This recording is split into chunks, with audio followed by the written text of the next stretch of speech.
Hi guys, welcome back to my channel, Temi's Take on Things. So today's take, guys, I thought I'll just sit on my sofa and just sort of talk to you guys. It's been 3 years officially in the UK. It feels like a whole lifetime. I look at it and I think, where's all that time gone? It's gone fairly quick.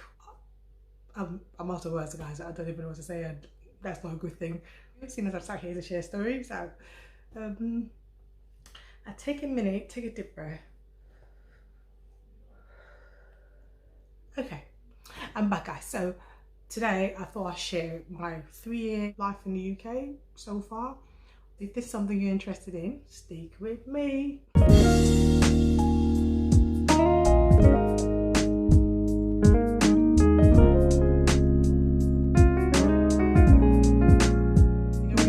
Just in your friend about something that's happened and you just sort of go in, you don't have like pointers and that sort of thing, like a presentation. Nah, it's just sort of, I'm just gonna gist you guys this whole experience. So I moved here on the 21st of September 2017, guys.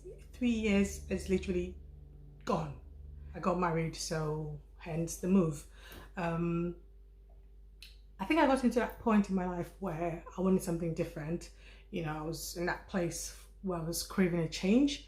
I met someone and I thought, oh God, the possibility of married to this person appealed to me at the time. And I thought, okay, so this is what I'm gonna do. I'm gonna marry them and see where life takes me. Anyway, so I got married in May of 2017, and that sort of led to this whole process of moving to the UK. I started my visa application process July, and my visa came out exactly 3 months after I applied, and that was it. This was my move to the UK. So I got my visa, and same month I got the visa, obviously. I think within a few days we'd arranged my ticket to be board, and prior to then I was really hopeful that it was going to come through, so I'd already geared my life towards that end. So things I'm just going to go into. My arriving in the UK obviously was not my first time in the UK, because prior to that time I'd been coming here on a tourist visa for holiday, for holidays and for business. So I arrived here, and the only thing that was different was I was married and I was coming to live with my spouse. So so that was major life changing, and it was exciting as well as daunting, because it's being married in a different country, and you know, I don't have my usual go-tos, and so yeah, so it was a bit daunting at first, and I was excited at the possibility of a new life, and yeah, all the excitement that comes with being newly married. Got into the whole settling in, and I can tell you guys I struggled for many reasons. I missed home, because prior to moving to England I'd not lived anywhere else. Nigeria had been home to me for all of my 30-something years. All my 30-something years. So moving here, I struggled because, like I said, I didn't have a support system, and I tried to overcompensate. So I had ties with from Nigeria before I moved here. I tried to rely on them to sort of bridge that gap, you know, needed them in that sense. No, it didn't exactly go great. If you're gonna move to England, whatever reason, you gotta do it the right way. Advice that you have lots of money. And I'm not saying the sort of money you're not gonna rob a bank. Obviously, you can only bring as much money as you have, but you're gonna have lots of money, because before you settle in, you're gonna have to leave. And whereas back home, you could have family or friend who could just sort of stay at yours and just live off of you for as long as they want, or as long as you can manage, is fine. Here, it is not the case. You can only stay so long. You can only stay so long before you outstay your welcome. So because of all of that uncertainty, and to be honest, it's not fair to live off anyone, regardless of who they are to you. So so that you don't fall into that place where you become a burden to someone, because everyone in this country, I can tell you guys that categorically, has a struggle you do not want to come and add insult to injury. So having enough money, it is very important. It's nothing as bad as going to a new place empty-handed.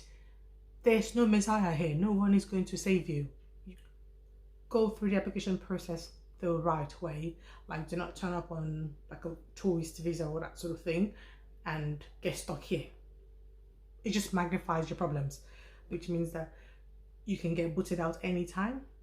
You want to surround yourself with good people. I can overemphasize that. You want to surround yourself with good people. Being Nigerian, and we've got pulled towards ourselves. We tend to want to be like, which is with everyone else. I think every nationality, you go to a new place, you tend to gravitate towards your people. It's like a safety net, and in some cases, it is a safety net. You stick with that crowd, and you don't progress as much as you would progress if you had a diverse circle. And I'm going to explain that. So we come here, and like I said, it's a foreign land, and there's that natural gravitation towards people who are from the same place with us, with the same sort of mentality. You sort of pull to a unity for that support, which you get sometimes. But also, if you're not careful, you get pulled into their own way of life as well. So they don't know how to motivate you to not go through the hardships and the struggles that they went through. So and even though you've got different circumstance. So this is the one thing I realized with my bonding with people that I thought were like from back home and understood or like had similarities. No, everyone's circumstance is different. So somebody might have come here 10 years ago and you just came here 2 years ago. You're not the same. You might be from the same country, you might understand, have the same culture, but your personal experiences of life are not the same. You can get in a mix with people that do not understand this fact and may want you to live your life in their steps, or that sort of steps that they're taking in their own struggle to get to where you need to go. You don't need to. Right? So this is the point I'm trying to get here, is when people move here, they gravitate towards of same color, people of same culture, people who sort of share the same background. But you've got to be careful with the people that you surround yourself with, because everyone's not on the same journey. Everyone's on a personal journey to achieve whatever goals and objectives they've set for themselves. So you don't necessarily have to go through the struggle that A went through just to get to where you need to go. So another thing, guys, is when you come here, there's the culture shock. I assumed it wasn't going to be that much different. I mean, I used to come on holiday, so yeah, it's the same. It's pretty much the same. The only difference is I live here now. Well, living here is different. Living here is different. Before I moved here, I had a business. So it meant I had my own hours, did my own thing. I was boss of myself. I came and went as I pleased. But it was a different life altogether. So now, I wasn't Temi from Temi Strengths. Back in Nigeria, I was Temi Jones. I was in England. So it was a totally different life. I needed to find work. And it was a struggle because I didn't understand how the work system went. It was different. Like coming to work in a country that you've never worked in, that you don't even know where to start. So I went through all that process of applying for jobs. It's that workplace mix where you don't quite know where you fit in. It took me a while, a long while, to relax, not settle in. Settling is a whole new gist.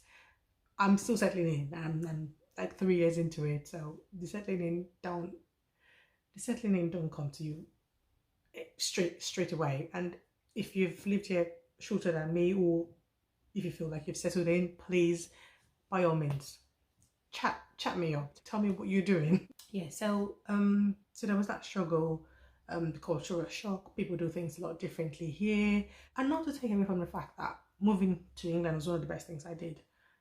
I've had many battles in these 3 years I've been here. I keep drawing strength from the fact that life's tough. No one said it was going to be easy. Being these 3 years here, I thought I'd do this video and to tell someone, if you wanted to move to England, saying things that you need to know, and saying things that would certainly need to prepare your mind towards, so it doesn't come as a shock to you. You don't have to live, you don't have to experience everything. Sometimes experience, they say, is the best teacher, but someone else's experience is also the best teacher. You got to take someone's experience, pick the lessons that you want to get from it, come in the right process, like do your reservation in the right process, come with sufficient funds, as much as you can get. Thirdly, you got to be very hands-on when you get here. You don't want to live off of anyone. You want to just get into the swing of things. Like I said, you've got to break that circle of running to comfort my Nigerian friends only. You've got to mix with every and anyone except criminals. When I say you got to mix, you've got to not limit your circle to a certain type of people, because what you're doing there is, you know how I use the word limit your circle, you're going to limit your opportunities as well, because you're going to advise you only based on that circle, based on that limitations of that circle. And take counsel from different places. You never know where your help is. The last part of this video, I'm just going to talk about a few comparisons, between England and Nigeria. Okay, so first thing I'll talk about is lifestyle. So in Nigeria, we're a bit more of a bubbly people, you can say happy. So everyone sort of had that sort of bubbly personality and mentality, and you don't quite feel the air being heavy around you, even when you've got problems, like literally neck deep in problems. It doesn't get to you as much, because you've got people around you constantly in your head, and happy people, you know, so it's happy thoughts and bubble, so you don't feel it as much. In the UK, it's very heavy. The hair around here can be very heavy, and I'm not saying they're not bubbly and friendly. They're not bubbly and friendly compared to Nigerians. So you would feel your problems here feel like 10 times more. It feels heavy because sometimes you literally feel extremely alone. Even though you've got people around you, you feel really alone. Before I moved here, I did not know the impact and the heaviness of being anxious, like having proper anxiety and depression. I learned that in England, and I didn't have to stay here long to understand and feel it, the depth of it. It's a very strange thing, guys. But the air here is different. So if you're looking for happy, bubbly from like back home, no, I'm afraid you don't have that. So the next comparison I'll do is family, which is more like having it's like more like the first one as well, having people around you all the time. I don't think the sense of family here is very, I don't think it runs deep. And I know that people say like back home, like everyone's trying to grab something off of you, so sometimes the family dynamics is very tricky and dicey, but also it runs deep as well. You got people in your corner. Here, okay, there might not be all that scheming going on as much. It's not the same, and I don't think I found the words for it just yet. This system is just built for everyone to just be immersed in something, like wanting to achieve something or do something. So what that does is puts everyone on edge, and everyone's just gonna shut it up high like that. So no, so that's another comparison. Another thing I'll compare is that sort of freedom of life, if I can say that, the freedom to be you, because this is more like a free country. People are a bit more relaxed and at peace in themselves to do what they want to do, regardless of what it is. So I think that's one of the things that we lack in Algeria, where people are too concerned or too worried about what someone else thinks about them. Yeah, If it's not your family, it's your friends, it's the church, it's something. So here, no, not so much. You can be you, whoever you want to be, and that's okay. There's a bit more there. It's that need for self-expression. Which is tied to the freedom to do you and be you and however way you want it. It's just nothing like it. I think that's one of the things that I've embraced here. That freedom to just be me in myself and just be okay with that and not care what someone else thinks about it. It's brilliant. It's brilliant. And I learned that in England, and I'm forever thankful for that opportunity to just be free, you know, feel free. Next comparison I'll do is a working system.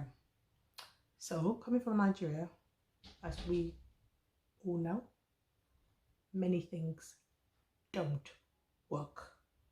In fact, nothing works. It's a country where nothing works, and that's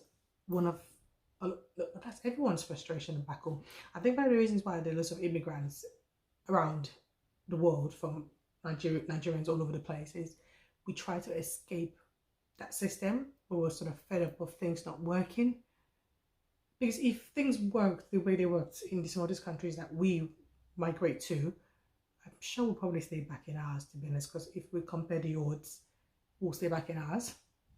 I think I'm 100% sure. But nothing works, unfortunately, in my country. Nothing works. So we tend to migrate to places where there's a working system, because it's something that we do not have, and then we tend to look for it in other places. So here I am thankful for the opportunity to be able to live in a country where things work.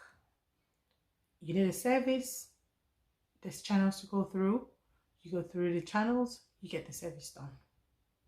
It is a system that works. Having moved here, one of the things that I've now gotten used to is the fact that talking about the weather is a conversation starter. So before I moved here, I didn't know you could talk about the weather so much. And checking the weather was a thing. Like back home, it was pretty constant. No one's asking. Some days we were just saying, oh my God, it's too hot, it's too hot. We never used to like, oh, what's temperature today? We know. It's pretty constant. But here, that is one of the things that it's a thing to check the weather, to know what temperature it is. So now I'm used to it. And not quite used to having 4 seasons in one day. But that's another thing. That was no thing in Nigeria. It was either too hot or just okay. It gets a little cold, but so that's another comparison. And do I like the weather here as compared to Nigeria? When I'm cold, I don't know what to do with myself.